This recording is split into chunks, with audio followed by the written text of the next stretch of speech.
Okay, can you see my screen? Yes. Okay. Well, hi everybody. I'm very happy, very happy to be here with you at RIA 2020. I'm going to talk today about how we bring modern analysis to the home appliance industry. I'm going to talk about all the projects we are doing, not getting into specifics because I only have 10 minutes. But well, I'm Gerardo Carrera. I'm the head of Advanced Analytics at Mabe. And first of all, I would like to talk about my company. So what's Mabe? Mabe is a leading player in the home appliances industry in the Americas with a strategic partner. This partner is GE and Haier after. 3.2 billion US dollars in revenues with more than 12 million units sold. The revenue breakdown of the top players are US exports with 44% and Mexico with 25%. We also sell goods to South America, Canada, Central America, and Asia. We have a strong brand segmentation. We have the mass market that occupies 72% of sales, branded by Mabe and GE appliances. We have also the premium segment and the ultra premium, which is called Monogram. You can find Monogram in restaurants used by top chefs and in houses of very, very wealthy people. What about the market share? We are number 1 in Mexico, number 3 in Canada, number 4 in Argentina in total units sold. We have an extensive distribution network, over 4,000 customers between large retailers and small retailers. Some of these are Coppel, Liverpool, Walmart, Best Buy, Sears. But imagine that we have over 4,000 customers. We also have state-of-the-art manufacturing facilities. We have 3 in Mexico, San Luis Potosí, Saltillo, and Celaya, and others in other countries, Colombia, Ecuador, Argentina. One of the manufacturing plant in Mexico, I think, if I'm not wrong, is the San Luis Potosí one, which is the biggest producer of fridges or refrigerators in the world. So let's go to business now that you know what Mabe is. So how we bring modern analysis to this industry? So first, let me say that in industry, we have to keep in mind to develop an AI strategy or data science strategy with a clear enterprise roadmap and keep it aligned with a corporate strategy. That's really, really important. It's not just doing cool projects that don't give value to the business. So taking that in mind, we have taken different key projects in areas where we have the more impact. So taking this image from a global AI survey from McKinsey. So sometimes companies classify, AI projects by either they're decreasing cost or increasing revenue, and they classify it in areas such as marketing and sales, product service development, supply chain management, and manufacturing. So for Mabe, it is very important. All of them were the top ones are where we focus our efforts as a data scientist team. So what about sales? Sales, we have a very interesting project, pricing. So normally pricing is, imagine in industry or in a company, it's not just Mabe, but I'm talking about different companies where salesmen put prices sometimes based on how they feel the market.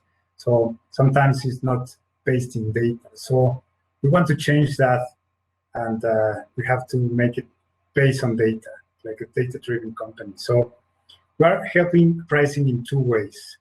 First, we want to gather all the possible data, through using web scrapers, and bringing all that data. That data for pricing is called sell-out. Normally, the companies have sell-in, very actualized, but they don't usually have the sell-out, or they have it, every 1 or 2 or 3 months. So what we are doing is bringing all that data to have it in 1 or 2 hours. So that's one. The other one is developing models, not the usual economic models where you have the price versus demand, but also try to incorporate all these variables such as manufacturing costs, market conditions, quality of products, demand, and sell-out, sell-in, etc. So that's one thing. We're also developing models for supply chain, the specific demand forecasting.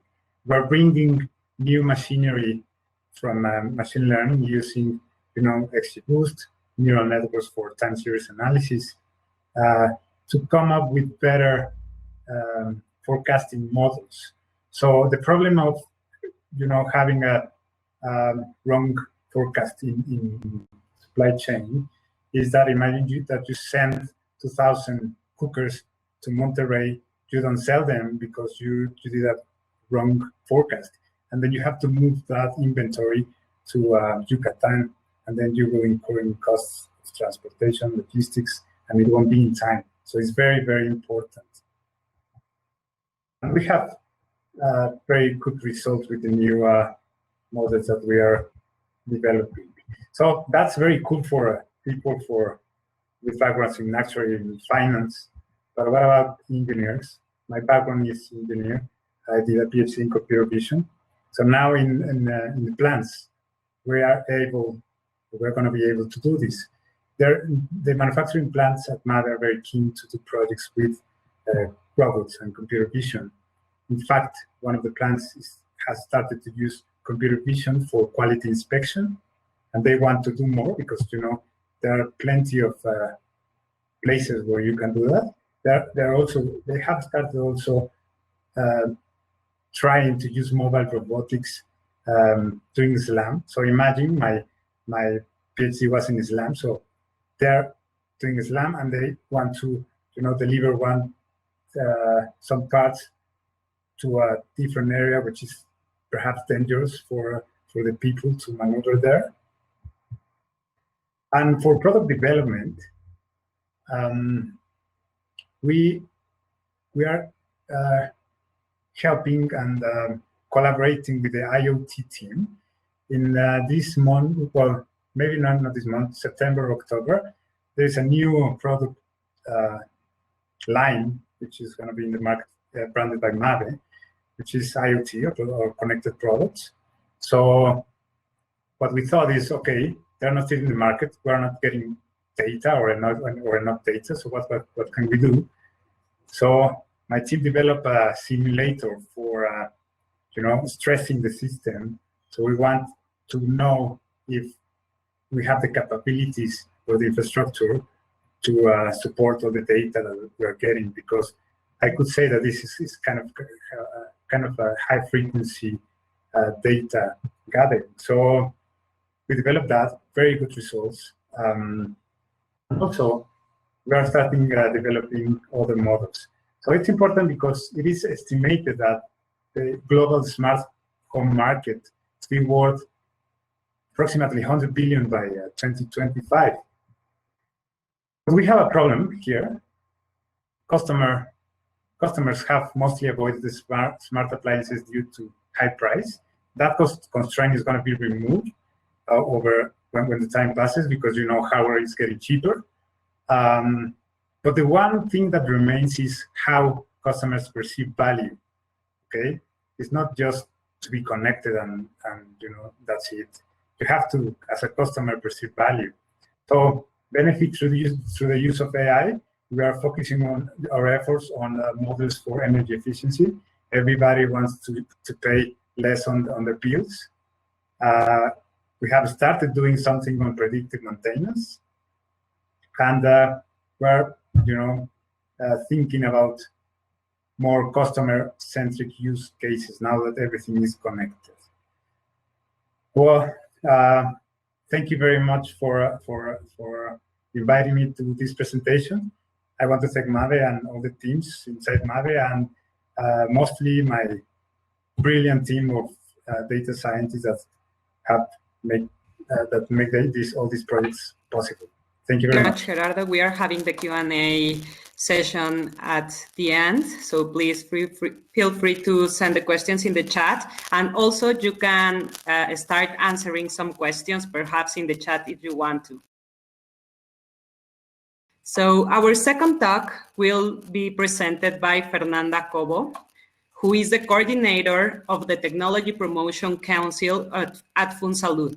She has a PhD in public health and a large experience in health research focused on technologization.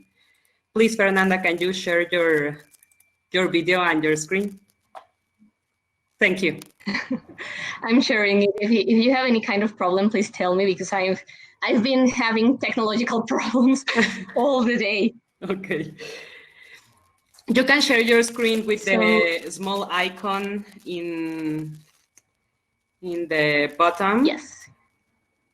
Yes, here I have it. So now Gerardo, can you see my...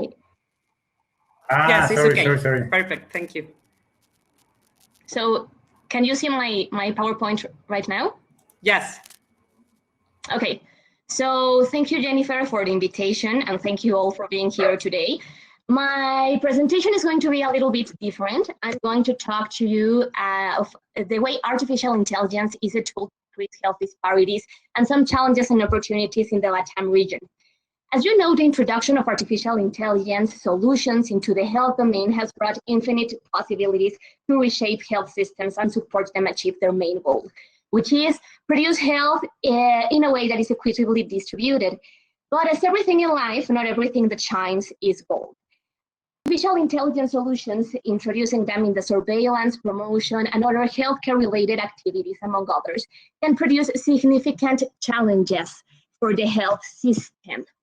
Now, in this brief talk, I will address how artificial intelligence can help health systems realize their main aim, how they should and the health system building blocks be changed, as stated by the WHO, to facilitate the introduction of digital interventions, and some challenges for the Latam region to integrate AI solutions, as well as their opportunities. As you can see here, yes, as I said, shape health systems and let them achieve their main goal, which is produce health in the population that is equitably distributed. But not only this, it could help them achieve the SDG number 3, which is good health and well-being. So basically, digital health can help health systems answer some of their basic questions. How can they achieve universal health coverage? How can we maximize the benefits of our limited resources in terms of health results? How can we decrease, for example, out-of-the-pocket expenditure? How can we have responsive and resolutive health services? In brief, digital health, including artificial intelligence, can help us answer how can we as a health system fulfill the population needs? Or how can we make our health systems responsive? It means that how can the health system can rearrange itself to meet the population's legitimate expectations regarding their interaction with the health system, and how can they achieve these improvements in their health or in their wealth? Now, to answer the question of how can we create this responsive health system that minimizes health disparities, we can organize our thoughts into 3 main questions. Who is the end user of technology? I will answer this question later, as this is the main question to analyze health disparities. And if we think ourselves in which are the problems the health system or artificial intelligence aims to solve, artificial intelligence solutions can enable population health by analyzing and providing recommendations on population health data. For example, providing more specialized expertise to general physicians to enable general practitioners to read, for example, general diagnostic images, or to patient virtual assistants in activities such as triage or base diagnostics or care at the macro, the meso, and the micro levels. And if we are trying to answer the other questions, which are the technologies requirements of needs, this is quite a different thing to ask. Now, for this, we can analyze the health system building blocks and make ourselves or train our minds to try to answer how can we or how do we need to reshape our health system to make them artificial intelligence friendly. For example, if we analyze one of the building blocks, health workforce, we really need to train our health professionals to use the technology and to get the most out of it. But if we analyze our national health information systems, they should be prepared and equipped to incorporate artificial intelligence solutions. Now, if we analyze the health system building block related to financing, we would really need governments to compromise themselves to invest in the health system digital transition, but also in training the health workforce. And this is the most important. If we analyze the leadership and governance health system building block, we really need for artificial intelligence solutions and this goal to be assimilated by the health system, the stakeholders buy in. If we don't have this, we are really not going to have or promote the incorporation of digital interventions, specifically artificial intelligence interventions. What you can see in the screen is what we've called the gold standard of artificial intelligence interventions in the health system. This was made by the Rockefeller Foundation and the Bill and Melinda Gates Foundation, as well as USAID. And you can see here how we can have different types of artificial intelligence interventions in population health, in the management of individual health, in health systems, and in pharma and med. This is our gold standard, because if this could be really implemented in every health system, we could help achieve the health system building blocks, specifically in service delivery, in access to essential medicines, and we could have better health outcomes in terms of improved health, in terms of better social and financial risk protection, a more responsive health system, and improved efficiency. And in short, help attain the SDG number 3. Now, which are health disparities? Or this is the first question I asked you some slides before. This slide is to answer the question, who is the end user of technology?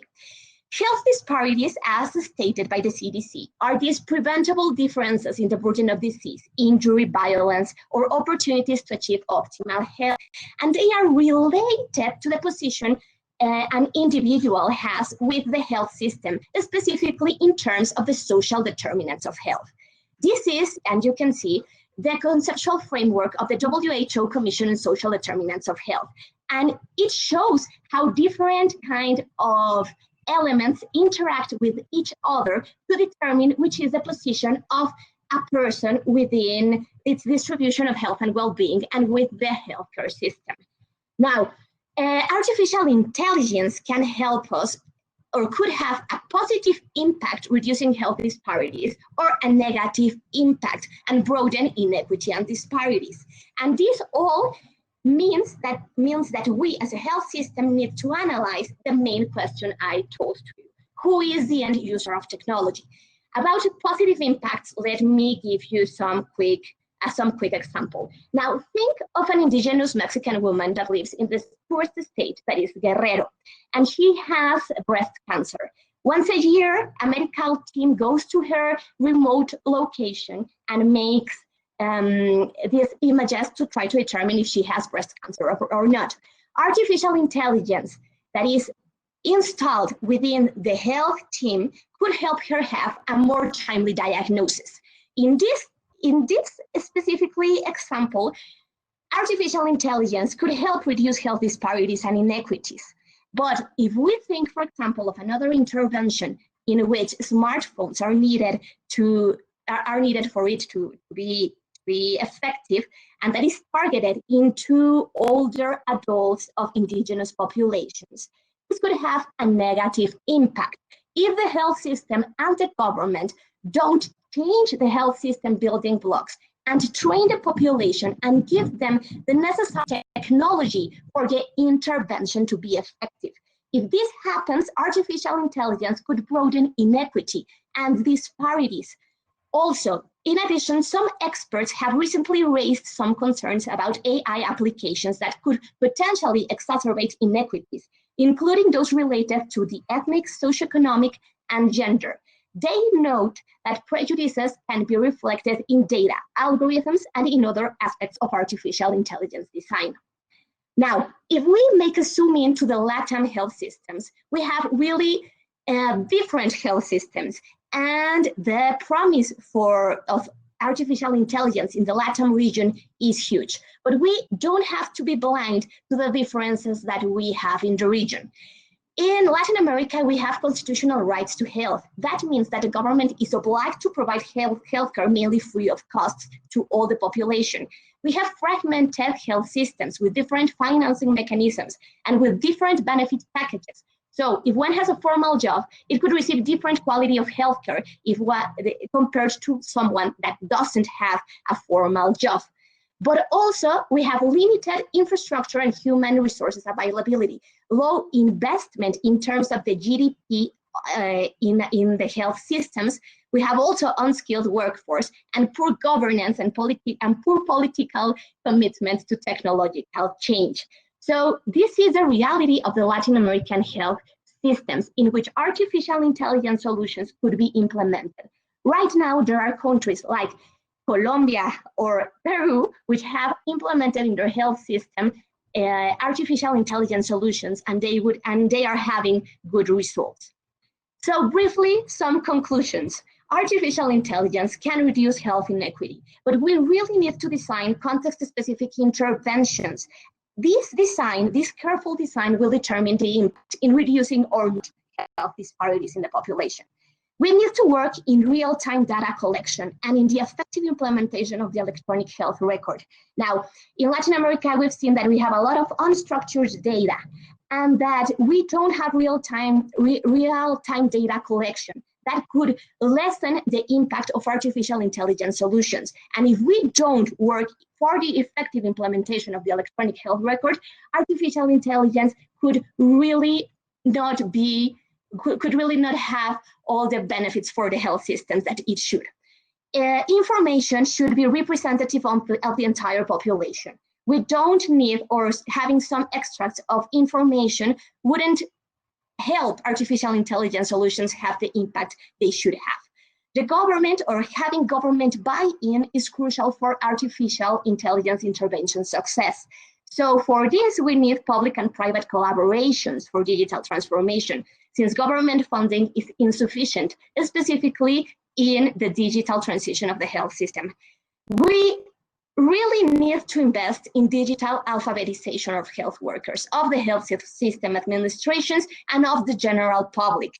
If we can do all of this and strengthen the health system building blocks, I'm sure that our artificial intelligence in Latin America could be the gold that we need for our health system. Thank you very much, Fernanda. Thank you. Totally agree with your conclusions. I think that the user interface, for example, is one of the most important challenges in health, because users are not only patients, but are the health professionals and the health systems as an entity. And this goes tightly related with the socioeconomic and educational inequities. So, now we will listen to José Gonzalo, Executive Director of Analytics at Banorte Financial Group. He leads the quantitative modeling group with focuses on designing and building machine learning and AI solutions for customer predictive analytics, helping the financial group's business lines to better understand their customers and generate value. Please, Gonzalo.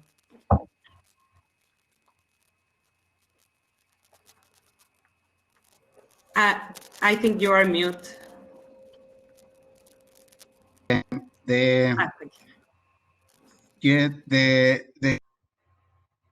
To share the screen is not available. I don't know. I will turn on the camera and try again. Okay. Okay. Yeah. Now it's fine. Thank you. Okay.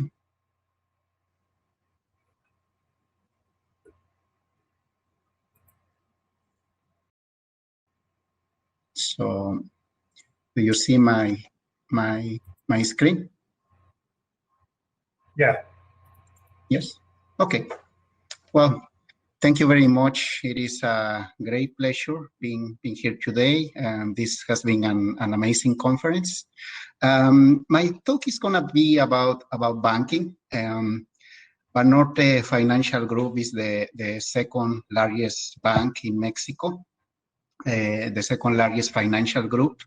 And I'm going to be talking about something that has been very, very important for large traditional banks, that they have to change their business model from a product-centric business model approach to a customer-centric. And in that regard, the use of AI and advanced analytics has played a key role to go into that transition. So well, as I mentioned, traditional banks used to be organizations that were focused on their products that they brought to the market. So most of their metrics were based on product performance. For example, the development of new products, sales, incentives, and KPIs. All the business metrics were based on product performance. Over the recent years, the increasing competition from technological firms have shifted the business model to a customer-centric approach, where the customer is at the center of all the initiatives, of the KPIs, of all the metrics. But this transition from product-centric to customer-centric has not been immediate. It's an ongoing journey that has taken, well, quite a lot of time. And banks are at different stages of this journey. Some are more advanced than others, but it's still a journey. And here a key question is how we can make this transition successful and agile at the same time. And customer centricity requires to uncover broad customer insights. And in order to do that, it's the use of advanced analytics and artificial intelligence is what allows not only to uncover all this new knowledge about the customer, but also to translate that knowledge into a commercial and a customized strategy. Here, of course, I'm taking by granted all the fundamental role of having the appropriate data architecture and technology infrastructure. Well, most big banks have are in good shape in that regard. So that's why I'm highlighting mostly this second part related to advanced analytics and artificial intelligence. And then what do we understand by customization? And I'm going to slice this concept in three blocks, in order to see the applications more in a better way, and we will see a lot of intersection with the topics that have been addressed in this conference. So the first block is about the who is going to be the center of our products. Who are we going to tailor our products for? And in this case, the relevant questions are what products, what treatment or promotion, or what price features should we offer to a particular customer. This slide, the next block or slice is the how. what message should I send? Which channel should I use to establish an efficient communication with the customer? And the next block is about the when. What is the right time to approach the customer? Which day, at what time of the day, before and after a specific event or a focal date. So once we have knowledge on these three blocks, and it's important to notice that these three blocks can be quite dynamic. The result is the outcome of a first approach of a customized strategy or a customized offer. And this customized strategy can be linked directly to the customer P&L. Okay, so these are our blocks for customization. Now let me go a little bit deeper into one of each into each of these blocks. First, the who. For the who, as I say, we care about the product and the treatment. So we need to uncover some knowledge using predictive models about the propensity of the customer for product acquisition, attrition, the fall, and this type of things in order to understand the tendencies of the customer. Then it's important to assess the whole value of the relationship of each customer with the organization and the potential of that value. So in that regard, indicators like the customer lifetime value and engagement indicators play a key role for prioritization, for segmentation, and all these things are very relevant for creating a customized strategy. And in order to estimate all these components, of course, we use lots of machine learning, and Gerardo, who is here, before joining Mabe, was with us at Banorte, and he contributed a lot to develop this type of models. Then the next block is about the what should be the right treatment for each of the customer, and here it's about the interventions or the campaigns that we should do in a customized fashion, and this is of course related to what we saw in some conversations in this conference about for example, experimentation, about formulating a hypothesis using findings from neuroscience, from behavioral economics, about employing causal inference to measure the heterogeneous effects that some treatments might have in the population, and using machine learning to estimate all these effects. So we take a very multidisciplinary approach in order to get the insights for that part. Then this thing about the price optimization or feature optimization of the product. And here it is relevant the price sensitivity of the customer to get, for example, the elasticities about for each of the products. But it's not only price; it could be fee sensitivity, it could be commission sensitivity, term sensitivity. And so on. And then the impact of that, if we vary the product features, what is the effect in terms of the profitability and the strength of the relationship with the customer?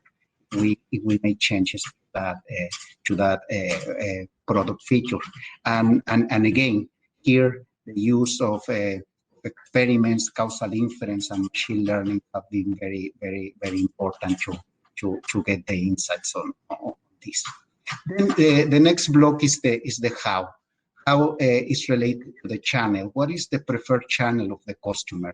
Here in banks we have ATMs, we have digital banking, we have the branches and so on.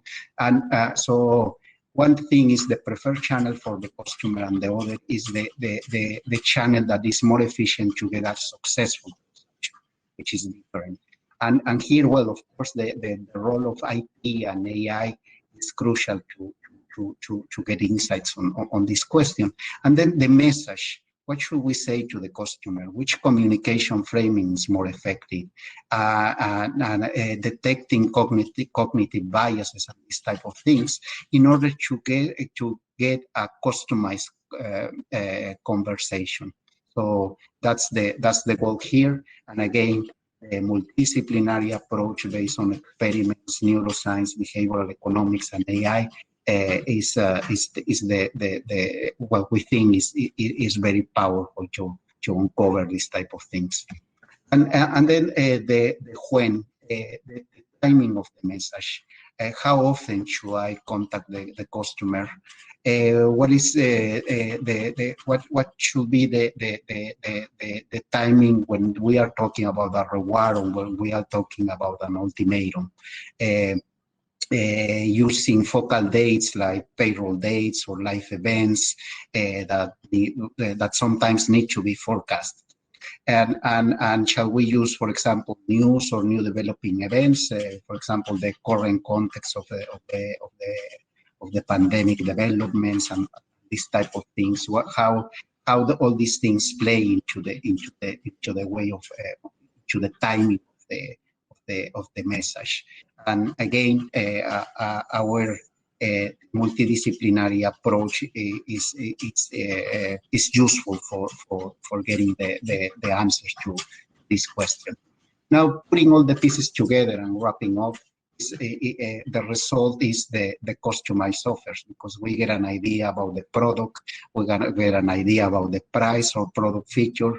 We know how to frame the communication with the customers and the channel that we need to use, and we know how to display the offer. And as you have seen before, all of this has been the interaction between AI and machine learning, experiments, the formulation of hypotheses from neuroscience, behavioral economics, the measurement of the effects of experiments via causal inference, and then, of course, the business expertise from all of the colleagues that are these topics. And one last thing that is very important: once we produce a customized offer, a key part is measuring the outcome, because by measuring the outcome, you can tell how you are creating value using a customized strategy based on machine learning and this multidisciplinary approach. And it's the way to show that an analytics division can create value, and it's an efficient profit center for the organization. And well, thank you very much, Jose. Thank you very much. We have a lot of questions in the chat, so if you want to, if the panelists want to begin answering some of them, would be very useful, because we will run out of time and we will not be able to answer all of them. So for our last talk in this panel, Eva Hernández Avilez, actually she's a panelist invited by our bronze sponsor, Haddox. She is Chief of Research at Initiatives for Sustainable Development with a Bachelor and Master from the Faculty of Sciences at UNAM. Please, Eva. Thank you, Jennifer. Is the presentation on? I can't see. Yes. Yes. Okay. Thank you. Thank you very much. I'm Eva. Thank you very much for the presentation, Jennifer. I'm delighted to participate in this international meeting on artificial intelligence and its applications.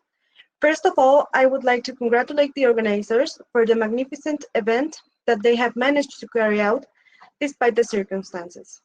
I was told to talk about philosophy, so I will proceed to read a 40-page paper that no one understands. No, I'm just joking. Today, I would like to tell you a little bit about Haddox. What is Haddox? Haddox is a network of scientists, technologists, and data engineers around the world, mainly, although we also have more eclectic collaborators specializing in philosophy of science, such as myself, and later we will talk about why. With our work and continuous collaboration, at Haddox, we seek to generate disruptive business solutions. As an organization, we have connections in over 28 countries. We make the most of it with a holacratic model that allows us to avoid hierarchies and have a decentralized corporate governance. In the 5 years that we have been together, we have been mentors and judges in hackathons and accelerators. We have been exhibitors at industrial events. We have organized symposia, hackathons, and crowdathons. We participate as sponsors in international events such as this one. Besides, we have an area that adds value to organizations with research, operations, and consulting services with a focus on orchestration business models. Orchestration business models outperform companies with other business models on price-to-revenue ratio and thus represent a new trend in the types of business that investors prefer. Business orchestrators create a network of peers in which participants interact and share in the value creation. They make services, build relationships, share advice, give reviews, collaborate, co-create, and more. Examples of these organizations, as you will know, include eBay, Red Hat, Visa, Uber, and even TripAdvisor. The American creator Earl Nightingale said that everything begins with an idea. Without ideas, progress is not made. Change does not happen, and much of human development stops. In Hadox, we are moving forward into the future with the materialization of ideas, big or small, through technology. To get a grasp of the work we do, I would like to present some of the projects we are working on to transform reality, adding and creating value for traditional business models. For example, we are working with drones to empower farmers with technologies such as artificial intelligence, big data, and Internet of Things. The idea is to identify the grass for consumption and generate savings by avoiding the theft of livestock and promoting fattening of cows. For this, we use several technologies, including IoT, Syncbox, Python, among others, and we derive from the experience of artificial intelligence architects, data engineers, data scientists, and business analysts. We also work with drones to detect stolen cars, which is one of the biggest problems facing the transportation and logistics industry. The base technology for this development is AWS, Azure Cognitive Services, Google Cloud Vision, among others, and the talent needed comprises cloud architects, computer scientists, and data engineers and scientists. Moving forward, we are developing a facial detection system for human resources, payroll management, and assistance. Through facial recognition applied to the human resources area, it is possible to have the assistance of the staff as well as identified visitors, either from suppliers or from job interviews. Having the identification of visitors and personnel allows us to have quick access, avoiding crowds. We are also working on the identification of inventory and restock using computer vision. The use of computer vision and the rapid performance of predictive training models allows us to capture scenes to check the number of product units from the shelf, as well as to identify supply of competing brands, generating value at the point of sale to achieve an assortment based on knowledge and of information. One of the projects we are most excited about is Sustainable Cities Project. Here, we will discover the patterns of the main cities of the world to create a simulator of the future behavior of Mexico in terms of health, food, and education. The objective is to predict the evolution of cities and their disruptive events, such as COVID-19, based on statistical data from other countries, combined with public and private databases to build a dashboard that can predict the behavior of the city and its positive and negative consequences. Technology-wise, we're Google technologies. Just a minute. And this right here is my pride and joy, is the reason why I'm talking to you today.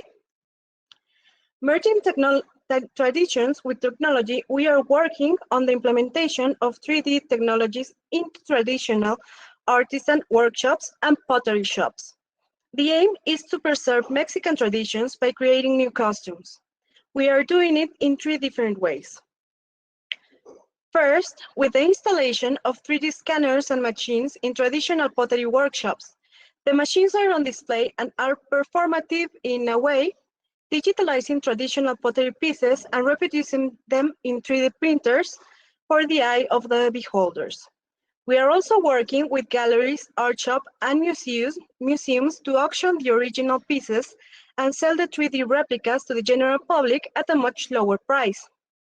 Finally, we are facilitating the cooperation of traditional workshops with digital artists in hopes that their work becomes a new costume that brings vigor and new vitality to the work of traditional artisans. In this project, science, philosophy, and art merge to revive a business in decline. Albert Green Hubbard, the American philosopher, used to say that art is a beautiful way of doing things. Science is an effective way of doing things. Business is the economic way of doing things. In Haddox, we believe we can make a business profitable, practical, and beautiful. Not long ago, philosophers such as Nick Bostrom argued that artificial intelligence could never make art. However, 2 years ago, the first ever original work of art created using artificial intelligence to come to auction was sold at Christie's, New York for $350,000.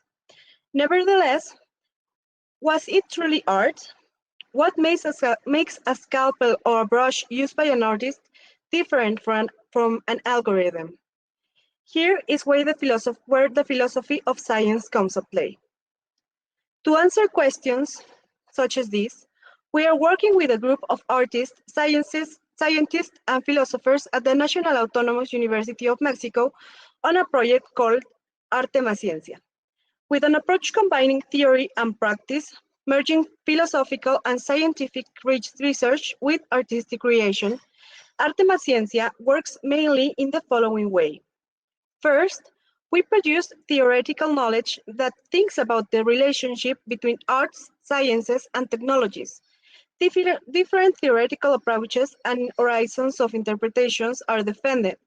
We seek the production of technical articles and collective books that address in Spanish some of the problems of urgent debate and discussion. Secondly, we promote and collaborate with art projects, generate ad hoc groups for their development, and summon specialists according to the specific areas that are required. We have founded the first interdisciplinary seminar on subjects within humanities, arts, and sciences with curricular value for 4 postgraduate courses in philosophy, philosophy of science, art history, and even in the visual arts. We also organize academic events to exhibit the results of the research and artworks produced. This is why a philosopher of science works at Haddox, and we are always seeking new talent, brilliant minds to create a better future. So if you're interested in collaborating with us, please give us a call. Thank you very much. Thank you very much, Eva. That was an amazing presentation.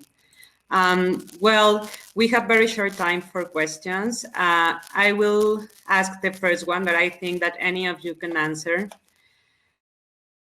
University to build the future of the world. Universities covering the gap currently, and how far or complicated you see the public research to work in collaboration with the private sector? So you can answer any of the 3 parts of the question.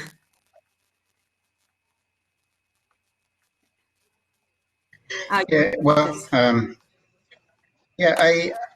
I think the link between the education that our students get in universities, in academia, and the applications in industry in different parts. I think at least in Mexico there is a big gap and I think that both universities and industries to get closer in order to get students immersed in projects that are relevant from the point of view of industry, without like leaving the formal part of the scientific education. So in other, well, in more developed countries, these linkages are very mature. In the case of Mexico, we still need to do a lot of work on that regard, and I think there is a lot of talent in our universities, but sometimes there is a big barrier between what industry sees and what students and professors are able to see in their different arenas, and we need to bring these arenas together in order to potentialize the knowledge that is being produced. Okay. Also, I would like to add that so we, as head of some technical areas in the industry, we also have to host these collaborations. So, for instance, I'm trying to get a collaboration between UNAM, I'm from UNAM, between UNAM and Mabe, in order to start using mobile robotics. There's a very good lab, bio-robotics lab in UNAM that does this, and so I'm trying to bring them together to start doing a project together. That's right, Gerardo. Eva and Fernanda, the third part of the question, I think that would be very interesting to listen about this from your part, about how to merge the part of industry and public research. Eva, if you don't mind for me to speak first, No, go just ahead. briefly. I really think that industry can help finance some research protocols, obviously unbiased, and obviously having all the necessary okays from the ethics committees and everything. But industry should start financing this type of protocols in universities that have promising interventions, not only for health, but for other types of domains. So actually, I really think that industry can have a big impact in the development of national-based technologies and national-based interventions and products, not only in artificial intelligence, but in every type of technology. But I don't think, and I haven't seen this type of stretch collaboration between researcher groups and industry in things that are much more technology oriented. I've seen them in pharmaceuticals research and in drugs research, and also in some kinds of robots, but I haven't seen them in much more technological development. So I know that they are, but I think that industry could start investing more than they have.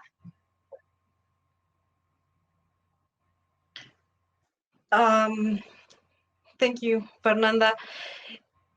What I think is it's not only the investment that is needed, but we also need to create connections between industry and the public sector for collaboration. The students can become an asset for many companies, and many companies even have institute, and through their foundations, they do some research, but they do it alone, not with the public sector.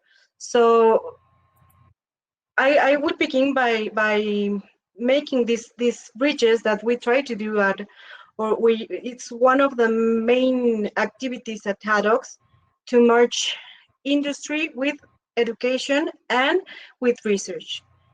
I think it's not only about the monetary resources, but the opportunities created in industries for students that even they just want to do their thesis or some projects, and they don't know the industry. And it's also a great opportunity for students to start working and to know what the industry requires and make contributions that can really help industry, society, and their countries. Yes, totally agree that sometimes we think that it's only on the side of industry to look for the public research to begin working, but I think it's a compromise from both sides. So here I have some more specific questions that I would like to ask. This is a question for Gerardo. How do you use AI for predictive maintenance? Can you give more details about it, please? Great talk. Sure. So what we're doing now is, so for in specific for washing machines, we have data coming from all the sensors from the washing machine. We're building a model that predicts when there's going to be an error in the washing machine, and so not only predict when it's going to happen, but also taking a look about the importance of variables. That's a very important point. The explainability of variables. We can also know, how different sensors will play in the error, and to have a probability that says, okay, this is very probable to get an error very, very soon, so it needs maintenance. That applies also for washing machines and other machinery in plants as well. I'm so sorry because I'm having a musical background, but I will make the next question. This one is for Fernanda. Almost all data in healthcare ecosystem is unstructured. Most of data, it is not even digitalized, at least in Latam. How can we promote this IA culture in healthcare staff? Not only clinical, but also management. That's a hard stakeholder group. Yes, thank you, Jenny. I tried to answer these questions in the chat, but obviously I will answer it to you. But I really think that it's with the help of education and also working straightly or really tightly with health unions. From my point of view, and from my experience, one of the big problems that we have in order to incorporate digital health and health technologies in healthcare is working with the health workforce, not only speaking about medical doctors or medical practitioners, but also in the healthcare administrators. And that means also working with health unions. If we are thinking in the public sector of healthcare, because obviously technology will have an impact in their jobs and in their collective agreements that they have with the big insurance. They are not companies, but public companies in Mexico. So I think that that's something that we really have to work on. Thank you very much, Fernanda. And the last question is, how do you think that we as RIA can increase the number of industry-related attendees in our events? What is the kind of content that you find more exciting? How can we make industry to turn back to real kind of events that are part educational and part industry?